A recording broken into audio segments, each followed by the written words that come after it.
Hello. When COVID-19 hit, video calls suddenly became the new normal. I'm just trying to control two screens at once. In many jobs, including mine, most meetings now take place online. No worries. But what kind of effects could this shift to virtual interactions be having? When the pandemic hit, I had so many people reaching out to me asking about how to run Zoom studies and what's the research out there. Now, new research shows that talking in person can be very different to talking over a video call, at least when it comes to creativity. We were really interested when we saw the results, that simply being in the same physical space as someone else improves idea generation. Every week, I have an online catch-up with my manager, Noah, where we discuss possible upcoming film projects. There's this paper coming out which is about creativity and particularly creativity over video calls. Obviously, a lot of my life has been spent on video calls over the last 2 years. So data on video calls and creativity, definitely a film I'm interested in. I was hoping we could basically discuss some ideas for how the film is made. Because Coming up with ideas and discussing them over video call is exactly what Melanie Brooks set out to study. This work looks at what we are now calling the new normal, which is virtual interaction, and how that might affect innovation. To test this idea, Melanie set up an experiment. I've roped in my colleagues Nick and Flora to demonstrate while Melanie explains. Participants would either go into the same physical space, which was just an empty lab room, or we would split them into two separate lab rooms and have them communicate with video technology. And we had them generate ideas. So our task now is to generate creative uses for a frisbee. Ooh, a frisbee. I mean, the first one I think of straight away, because I've actually done this, is as a plate. Of course, frisbee plate. The study found that the in-person pairs generated more ideas. There's around a 2.5 idea difference. So in-person groups are generating around 16 or 17 ideas, whereas the virtual condition is generating between 13 and 15. But is this really that surprising? A lot of people mentioned, Zoom's just a worse version. Of course, people are just bad at Zoom. Everything is going to be worse at Zoom. So maybe this has nothing to do with creativity. Melanie tested this with a second task. And what we asked participants was to identify their most creative idea. My favorite was definitely Nick's bubble wrap transport. I like the ant stopper. Plate is the go-to frisbee use. Yeah, right? yeah, the plate is definitely... you've got guests over, we've all been there. Yeah. Plate. I think plate is the one.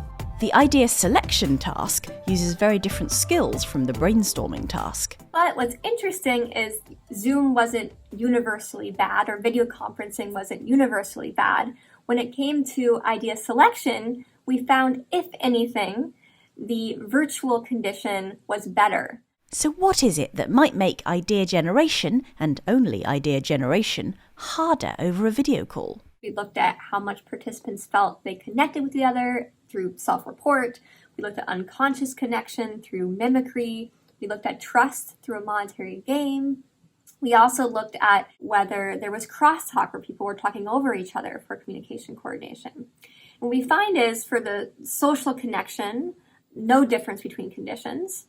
For the communication coordination, we did find slight differences, but it couldn't explain the effect. But there was one difference between virtual and in-person conversations that did seem to make a difference, and Melanie spotted it by tracking people's gaze.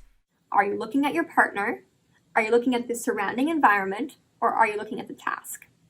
And it's interesting, again, if you ask people what their intuition is, they think that there's more social connection when we're in person, and so we probably engage with our partner more. But we found the exact opposite. So we found that in the virtual condition, people are looking significantly more at their partner, almost double.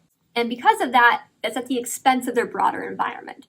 Previous research has shown that people are more creative when they're less focused. When I'm communicating in person, I have the entire environment as our shared environment.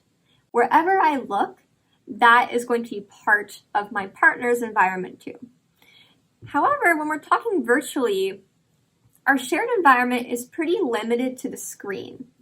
And we thought that this could lead to more focus, which should hurt idea generation because we're actually the most creative when we're unfocused and free. So rather than online conversations being inherently always better or worse, it could be that we need to adjust how we talk based on what we want to achieve. I use this now all the time. I don't have evidence for this yet, but based on my theory, I always suggest turning off the camera during idea generation. So you can walk around, you can look around. The idea that virtual meetings could impact things like focus and idea generation is likely to be of great interest to people around the world.